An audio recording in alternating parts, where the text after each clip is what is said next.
Hello, everyone. My name is Rosa Pena, and I'm the Vice President of Programs and Services with APDA. Thank you for being here with us.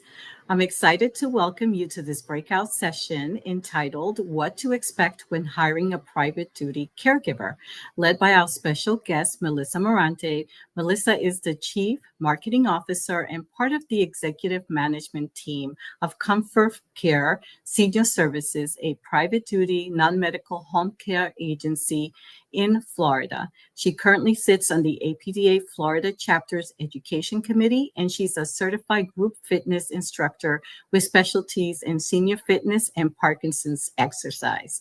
Melissa, the floor is yours. Thank you so much, Rosa, and everybody at APDA for having me. I'm honored to be here. I have been working with the APDA for, probably 8 years now. And it is just truly an honor. So in addition to sitting on the education committee, I am also an advisory council member for our area agency on aging. Rosa mentioned all of my fitness certifications. Obviously, as a Parkinson's care expert, exercise is crucial. It is also a personal passion of mine. I facilitate 8 Parkinson's support groups every month, working on adding 1 or 2 more. And those are for people living with Parkinson's disease and or their family caregivers. All are welcome. And I am, honestly, health and wellness is, I believe, truly the best anti-aging medicine and the best medicine. And it really is a game changer, especially when you're living with chronic illness. So why I'm here today, right, is to talk about what happens when you need to bring help into the home, professional help with professional caregivers. And the truth of the matter is you cannot serve from an empty vessel. So I like to tell this story. A friend of mine was caring for her mom. It got to the point where she was in end-stage Alzheimer's disease, and she had a little bit of help in the home, but not full-time and not round the clock. And she was working, and she was married, and she was spending all of her other time caring for her mother. And she called me one day and she said, "Melissa, I just want to be her daughter." And that is what I mean when I say you can't pour from an empty cup, right? You need a break. Caregiver burnout is real. It is epidemic. It is a legal cause of death in 11 states. And so when self-care starts to suffer, and you can no longer care for yourself, or you're not taking the best care for yourself, you are no good to your loved one living with chronic illness. In this particular instance, we're talking about Parkinson's, but it could be any chronic illness. And so how do you know, right, when self-care starts to suffer? And how do you know when it's time to bring help into the home? Well, some of these things won't be a surprise to you. You are starting to feel isolated, so you stop seeing your friends. You give up your card games, your mahjong games, your book clubs. Maybe you're self-medicating. Maybe you're having, instead of 1 glass of wine at dinner, now you're having 2 or 3. You cancel doctor's appointments. You start to develop resentment or anger towards your loved one that you're caring for. And those are signs that, yikes, I think I might need some help. And so what does that look like? And what do you do? Right? Well, first, we want to do this before your health and well-being are impacted. But there's important things to know and important questions to consider when you start to explore bringing help into the home. So what are the different options? So what we're talking about here is called private duty home care, private duty non-medical home care. So caregivers coming into the home to assist with what we call activities of daily living, bathing, dressing, feeding, transferring, and we'll get into some of those details in a minute. And then what we call instrumental activities of daily living, taking to doctor's appointments, preparing meals, doing some laundry, light housekeeping, changing bed linens, those kinds of things. There are two types of business models that offer these services. On the surface, we look very similar. One business model is what we call a nurse registry. That's an independent contractor model. The other model is a home care agency. That is an employer model. So let's talk about the differences, right? Because these are important. These are very important to know when you're bringing help into your home. When you look at the independent contractor model, what's most important is you, the client, are the employer. And that means you assume all of the employer risk. So by that, I mean, if that caregiver does not pay his or her taxes, you, the client, could get a nice little letter from the IRS. That caregiver independent contractor likely isn't carrying her own independent workers' comp policy. So if she gets hurt on the job and files for lost wages and medical bills, you, the client, as the employer, could be responsible. The other thing that's really important to know is when it comes to training. So independent contractors are deemed experts in their field. So by law, nurse registries are not allowed to train their caregivers above and beyond what the state requires. Now in Florida, I can only speak to Florida, but in Florida, we don't have any state requirements for Parkinson's disease. And our Alzheimer's state requirement is 2 hours of training within the first 9 months of being hired. That's not a whole lot of training. So it's important to know that when you are working with independent contractors, you really need to make sure that they have experience and expertise in the chronic illness that your loved one is living with. Sometimes long-term care insurance will pay for nurse registries, independent contractor models. Sometimes they won't. Kind of depends on the insurance company. So when you're working with a home care agency, that is the employer model. So licensed, bonded, insured, the agency is the employer. We are responsible for taxes. Caregivers are covered under our workers' comp. So again, if that caregiver gets hurt on the job, we're responsible, but also we have a roster of caregivers, so we can send a fill-in or a backup, right? Sometimes with the independent contractors, it might be challenging to find that fill-in or that backup. Training. Agencies are allowed to train above and beyond what the state requires. And so I can speak for us. Again, we do additional training. I do all of our Parkinson's training here. My brother-in-law, my business partner, does all of our Alzheimer's training. He's a nationally certified Alzheimer's educator. My sister, another business partner, and I are Holocaust trained. So we train our caregivers on working with Holocaust survivor clients. So we do that additional training. The agency also oversees all of the management, the delivery of care. Long-term care insurance will work with home care agencies. Agencies can be contracted with the VA.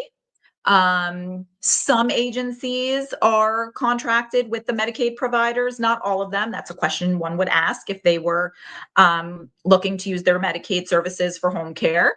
And so those are the important differences. Who is the employer at the time of service? Not a quality of care story. Please understand, caregivers can work for both registries and agencies. They can register with as many companies as they want. The question remains, who is the employer at the time of service?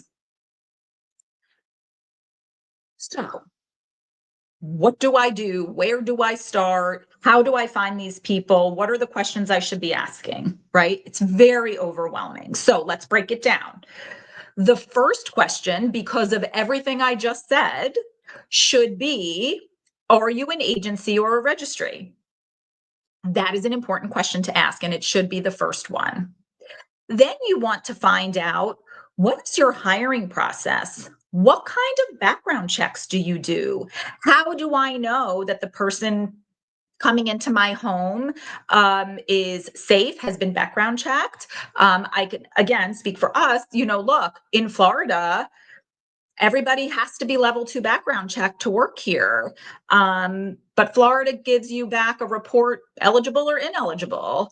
Well, we contract with a third party to do additional background checks, because in the state of Florida, if you've pleaded down to a misdemeanor, you are eligible to work in someone's home. Scary, right? So we contract with an additional third party to conduct additional background checks to make sure that they're eligible by our standards, not just by Florida standards. Is there a nurse? Do they do an assessment? That's important if you're using long-term care insurance. Number one, the long-term care insurance companies will want to see that nurse assessment. But number two, it's important because that nurse assessment gives a great baseline. Where are we starting? And then every 6 months, right, when that nurse goes in to do a reassessment, if needs change, right, disease progresses, maybe somebody has a fall, right, we can alter that plan of care accordingly. And the plan of care is simply, what are the needs? What are the things that the caregiver will be helping with? And every 6 months or so, we need to go in and reassess and see if that needs to change. The other thing you want to find out is, what are the licenses and certifications that those caregivers hold? Now, every state is a little bit different, and some use terms differently. So here in Florida, there are companions, which offer, just like it sounds, companion care. They're there for socialization. By law, companions are not allowed to touch clients. So they can't assist with bathing, dressing, transferring, which is getting in and out of bed, on and off the couch, in and out of the car, on and off the toilet. So that's important to know. Home health aides, HHAs, certified nursing assistants, CNAs, they can.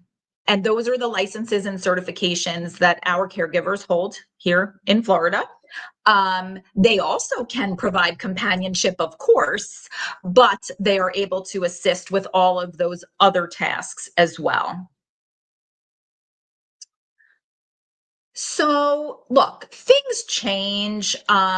Sometimes people want to just start out with 2 days a week, 4 hours a day, so that the family caregiver can get a break. That's wonderful. Well, what if the client decides, we said mornings, but mornings aren't working for us? What if we need to change the schedule? That's an important conversation to have with your agency. Here we say, look, we'll be as flexible as you need us to be, within reason, of course. But yes, schedules are not locked in. If the morning isn't a good time, or sometimes there's a doctor's appointment, we need to change the day, family comes into town, so we're going to pause services. All of that is absolutely doable. What happens if my caregiver calls off? I had this conversation this morning with somebody. There are so many things we can control. There are many things that we cannot control. So things that cannot be controlled, right? Flat tires, medical emergencies, sick kids. So you want to find out, what happens if my caregiver calls off? I can tell you that if your caregiver calls off the day before, you have a much better chance of getting somebody to be there to fill in than if the caregiver calls off an hour before the shift starts, for obvious reasons, right? Caregivers, despite popular opinion, caregivers are not sort of sitting around waiting for our phone call, right? They're all working. And so the more time agencies have to find that fill in and send a backup, the better. But of course, we don't always have control over those things. You want to know what happens if there's an emergency after hours. What happens if the agency is monitoring, and the agency is open, the office is open from 9 to 5. Well, what happens if at 9 o'clock at night, client has to go to the hospital for an emergency? Do you answer your phones after hours? Do you use an answering service, or is it a person from your team? Those are questions you want to ask. What about driving? Does the caregiver drive the client's car? Does the caregiver drive their own car? Is there a mileage reimbursement if they're driving their own car? Those are the questions that you should be asking. People often ask me, well, what do most people do? What should I do? The truth of the matter is it's 50-50. Some clients are more comfortable riding in their own car, so they prefer the caregiver to drive their car.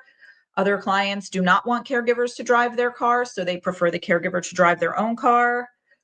Here with our policy, if the caregiver drives her own car, there is a mileage reimbursement charge. We did talk about reassessments.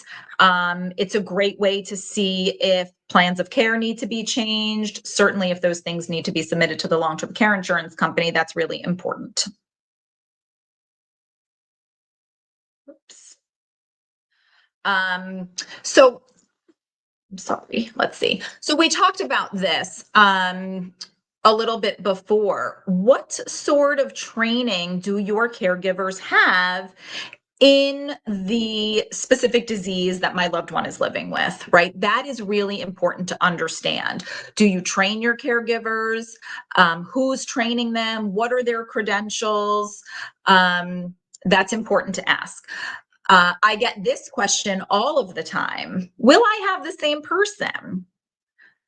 Look, ideally, the same person will be coming. Consistency is key for so many reasons, right? The person that they're caring for starts to develop a relationship and a rapport, and everybody starts to learn one another's habits and preferences, and then things really start to run very smoothly. Doesn't always happen right off the bat. And so what you want to find out is, how do you work towards getting consistency? So a little bit of counsel here: consistency in schedule tends to lead to consistency in caregiver. Now, I don't mean to say that that means you have to be having care full time, 8 hours a day, 7 days a week. That's not at all what I mean. What I mean by that is something like, just by way of example, Monday, Wednesday, Friday, 8:30 to 12:30, that is a consistent schedule, right? That also allows that caregiver to work Monday, Wednesday, Friday, 1 to 5 for somebody else. So the schedulers can schedule match and fill up their day, even though you, one client, only need help 3 days a week, 4 hours a day. So, but consistency is key. Everybody wins when there's consistency. That is always the goal. Do you accept long-term care insurance? Will you take assignment of benefits? That's an important question to ask. Taking assignment of benefits is a real plus, because it takes you, the client, out of having to deal with extra paperwork and administrative tasks. It's very simple. The agency assumes assignment of benefits. That means they bill the insurance company directly.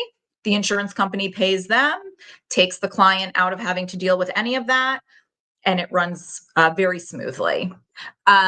You want to ask, do you have a minimum number of hours? A lot of agencies require X number of hours per day, X number of hours per week. And so you want to make sure that you understand, if that is the case, what those minimums are. And then, of course, you want to ask if there is an additional charge for nights and weekends. Some agencies do that, some don't. That's why it's a really important question to find out. You just want to know exactly what you are going to be charged. You also might want to ask if they take a deposit. That's another question you should be asking. So, if you are working with a nurse registry, an independent contractor, a private caregiver. Private caregivers, that's my mother's neighbor has a friend who took care of her cousin. That's private caregiver, right? And that happens. And those people are wonderful, but you really, and we'll talk a little bit about an ordinance that was written here in Palm Beach County, but why sometimes you need to be mindful about hiring somebody privately like that. So, but if you're working with an independent contractor, remember you're the employer. So some of the things that you really want to ask and dig in on, number one, again, what kind of experience do you have caring for someone with, again, in this case, it's Parkinson's, but it could be anything. Please talk to me about that training and what kind of disease specific training you've had. Talk to me about your previous work experience. Why did you become a caregiver? Why do you prefer working for a nurse registry? These are questions you should be asking. Because again, it doesn't mean that they're not a good caregiver, and it doesn't mean that they're not the right caregiver for your loved one. You just need to understand, right, that you're the employer. So you want to make sure that you try and minimize all of those risks. So you are going to go the independent contractor route. A couple of things to really be mindful of. Number one, you really want to make sure you get a sufficient number of references. Really make sure that you ask for, more references than you probably think you need. 3, 4, 5, right? You want to make sure that you conduct all of those background checks, all of the background checks that the agencies do. You, the client, should be doing those if you're going to hire an independent contractor. Really drill down on training and experience and qualifications, and trust your gut. Gut instinct is real. And so you really want to, you'll have a good sense if you really dig in and do all of the background checks and talk to them about their experience. Your gut will tell you if you think this is somebody that you should be moving forward with.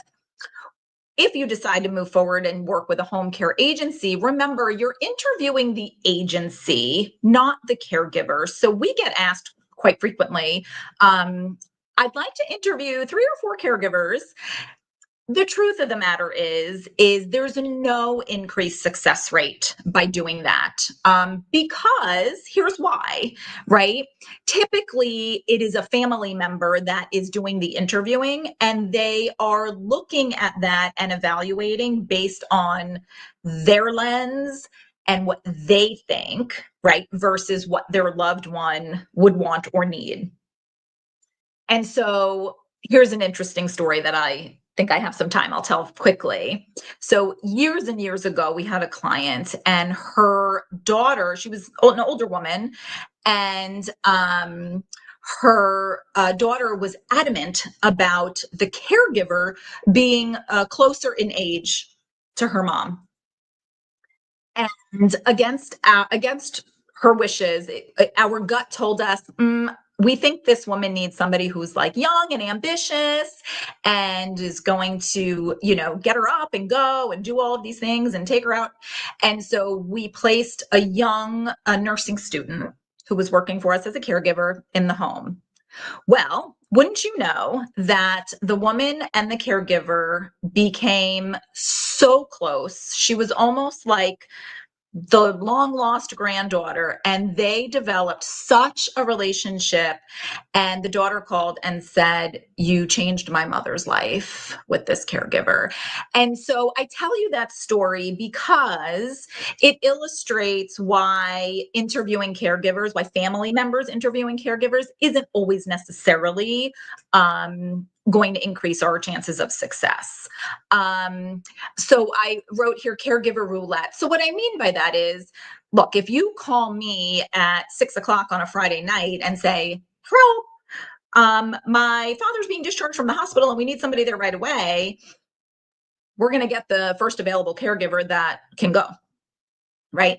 If you call me today and you say, "We're exploring home care. We're probably going to start services in the next couple of weeks when we have some time to make the match," right? There is a science behind making the match between caregiver and client, right? Then we have best available, right, versus first available. So it just depends on the situation. Now, in an emergency situation like that, look, it doesn't mean that we can't always replace the caregiver if it's not the best fit, right off the bat. But in an emergency, the first available caregiver is who's going to go.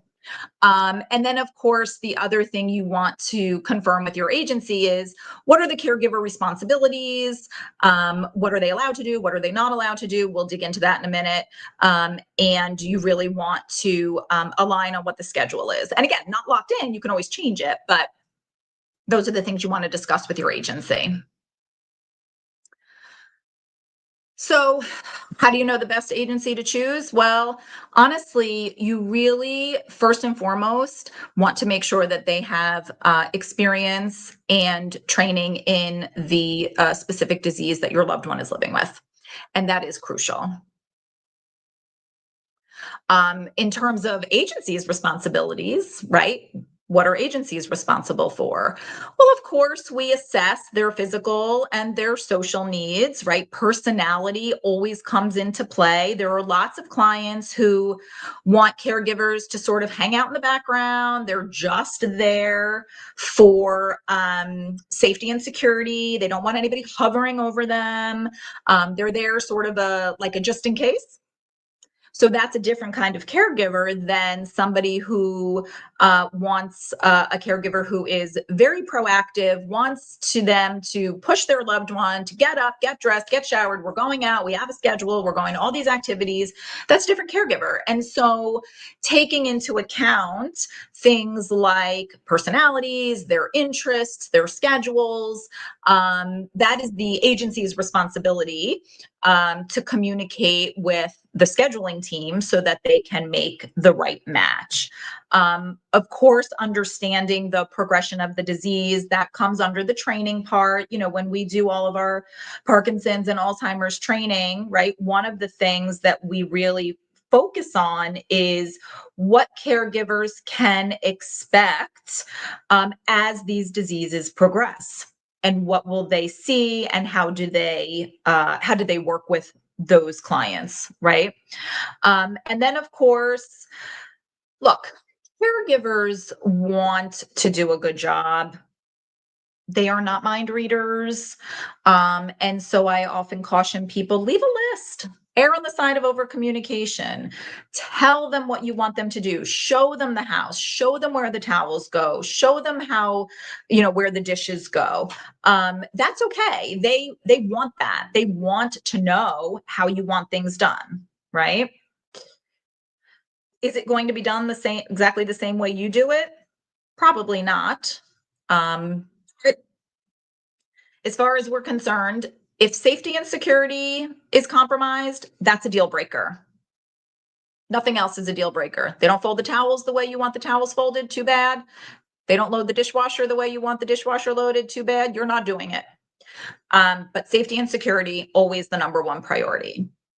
So I referenced earlier some of the licenses and certifications that caregivers hold. So again, companion, exactly like it sounds. They're companions. They're there for socialization. They can drive to appointments. They can take to the grocery store. They just can't help the client in and out of the car. HHAs and CNAs. Now, here in Florida, home health aides and certified nursing assistants in the home do exactly the same thing. Their responsibilities are exactly the same. In things like an assisted living facility and a memory care unit, CNAs can do a little bit more because they are under the direct supervision of a nurse. But in the home, their responsibilities are exactly the same. Some of these other certifications, I see HHA, Certified Home Health Aide, PCA, Personal Care Attendant, Personal Care Technician. We don't see that a lot here in Florida. Medical Assistant, yes, we see that typically in doctor's offices. We see medical assistant. Briefly on overtime, it's a law. If the same caregiver works more than 40 hours for the same client, we have to pay them overtime. That cost gets passed through to the client. If you're using long-term care insurance, oftentimes long-term care insurance will pay as long as it's within the daily benefit. But those are just things to be mindful of. I quickly referenced earlier the Palm Beach County ordinance, and this really just goes to my point about private caregivers. So back in, I want to say 2016, 2017, there was an ordinance that was written in an effort to protect our most vulnerable population, which is our senior population. If you are caring for a vulnerable adult, which any home care agency that's taking care of someone, they're a vulnerable adult, you must, in Palm Beach County, have your Palm Beach County badge that says you are licensed to take care of this person. If you are found without your badge, so let's just say cleaning lady turned caregiver is with Mrs. Jones in CVS, and the sheriff comes in and says, let me see your badge. And she says, oops, I don't have it. That is a $500 a day desk fine and potential jail time. You have to show that you are licensed to care for vulnerable adults in Palm Beach County. It's a law. And so it's, again, just an effort to protect our vulnerable population. So I see I have a little less than 5 minutes till Q&A. So what can caregivers do and what can't they do? And I think somebody asked this question. Caregivers can assist with activities of daily living, bathing, dressing, feeding. So feeding is different than meal preparation. Feeding is hand to mouth, like feeding, putting food in someone's mouth, transferring on and off the couch, in and out of bed, in and out of the car, toileting, and ambulation. They also can assist with, again, what we call instrumental activities of daily living, meal preparation, medication reminders, driving to physical therapy, driving to doctor's appointments, driving to the hair salon, running errands. They can do laundry, they can change bed linens, they can tidy up, light housekeeping, run a Swiffer, wipe down the counters after a meal. What they don't do is heavy cleaning, heavy housework. No caregiver is going to mop the floors and scrub the toilets. That's a cleaning service. That is different. Other things caregivers cannot do, these are what we call skilled services. So oftentimes covered by Medicare. So PT, OT, speech, wound care, covered by Medicare. Caregivers cannot fill pill boxes. That is a skilled service. Now, my nurse can do that. So if the agency has a nurse, that is something that a nurse can do. They also can't dispense medication. Caregivers cannot take the pill from the pill box and put it into the client's mouth. They can assist the client with opening the pill box. Okay. Things like catheter care, PICC lines, changing ostomy bags, those are skilled services. They have to be done by a nurse. Caregivers can empty ostomy bags. They just can't change them. Okay. I don't need this. I don't want this. I don't need any help. Please don't bring anybody into my house, right? That's what happens when people decide it's time to bring someone into the home. The truth is it is a process. That is always the first step, right? It often then goes to, fine, I'll do this, but I'm going to make everybody's life miserable. Then it goes to, I guess it's not so bad, right? To, oh my gosh, how did I ever live without this person? So, right, it's important to explain to the person who needs care, right, that this is as much for the family caregiver as it is for them, right? They're here to help them. I talked about, being okay with things being done a little bit differently, right? Folding the towels, if it looks different, that's okay. Dishwasher, okay. Again, you want to err on the side of over communication. Encourage the caregiver to ask questions. Leave lists of tasks and schedules. And look, if the first caregiver is not the right fit, ask your agency to make a change. You don't marry the first person that you date. The same is true of placing caregivers in homes. Okay, so it's okay to make a change. So with that, I am happy to answer questions. I think a few came through. Thank you, Melissa. That was such an informative session because I think a lot of people don't know what should I be asking. It can be overwhelming. So thank you for those wonderful tips. And we do have time for a few questions. So let's jump right in. First one is from David. And David is asking, is it reasonable to expect a private duty caregiver to engage my brother in PT exercises? So that's a great question, and we get that a lot. And so I think what's important to know is if the physical therapist is leaving a list of exercises that need to be done every day, even though the physical therapist is only coming in 2 or 3 days a week, caregiver can absolutely encourage those exercises, make sure they're being done, hold the list. Yes, Bob, it's time to do your PT exercises. So yes, they should be encouraging and making sure they're getting done. They're not physical therapists, so actually performing the exercises with the client, right? That's probably a case by case scenario, but absolutely encouraging and making sure they're getting done, most definitely. Great feedback. We have a question from Deborah. How do you handle the situation when the Independent Living Center provides untrained high school students as caregivers? Hire your own caregiver. Yes. Be my advice. Yes, it's patient choice, client choice. You do not have to accept that help. If you want to hire your own private caregiver to come into that independent living facility, that is within your right. Yes, absolutely. Thank you for that. So I think you touched on the next question, but maybe elaborate a little bit more. Question from Sandra. Does the person who you hire just sit around and help you when you need help? Or is it okay to expect them to help to do things around the house, like vacuuming, dusting, fixing meals? So that is a great question. Another one that we get all the time, right? How are they going to stay busy for 4 hours? There's not enough to do. So look, anybody that's working knows you don't work every minute of every hour of every work day. Everybody takes a personal phone call, right? Everybody goes out to get lunch. And so sometimes, right, the caregiver is there just to make sure that your loved one is safe. Now, all of that said, right, there's plenty to do. They can throw in laundry, they can change bed linens. Yes, they can run a Swiffer. Yes, they can prepare meals. Yes, they can run errands. So what I would say is, look, safety and security is always the number one priority, right?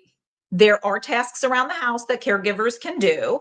And then let's also not forget the meaningful activities part of this, right? They should be working and engaging your loved one in whatever activities it may be. So maybe they like to play cards. Maybe they should be taking them for a walk. Maybe they want to go to the swimming pool. So, think through what a typical day might look like and have that list of activities. Yep, caregivers want to work. They want to be there and do all of those things. Sometimes they just need some direction. And some guidance. That's perfect.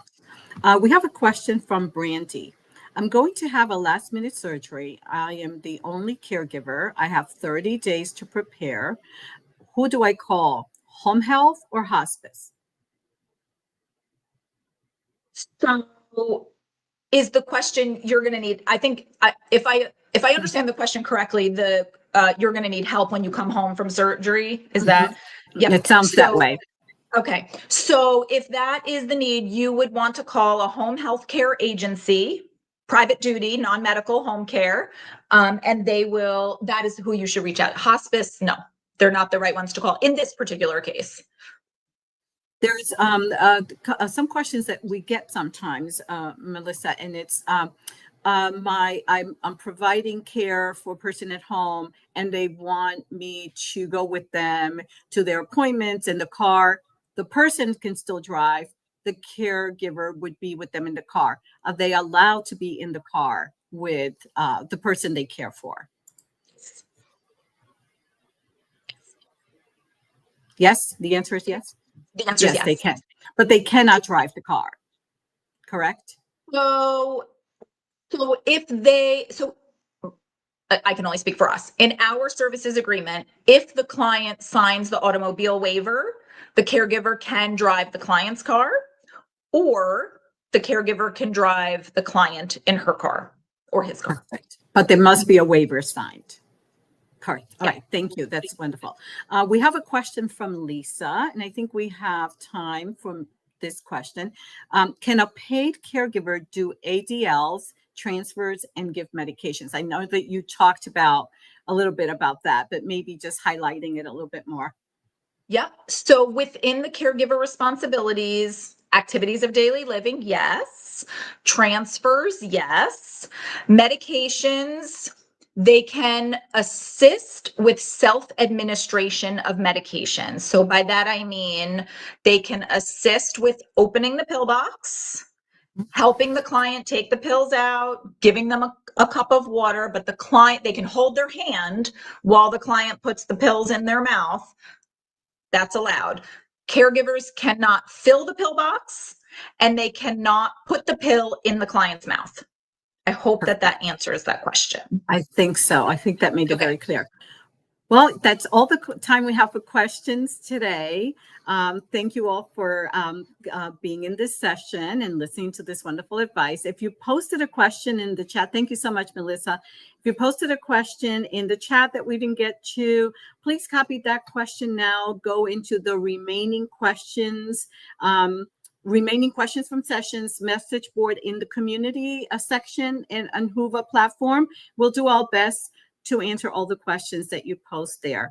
And we thank again Melissa for being with us today, and thank you all for joining us today from home.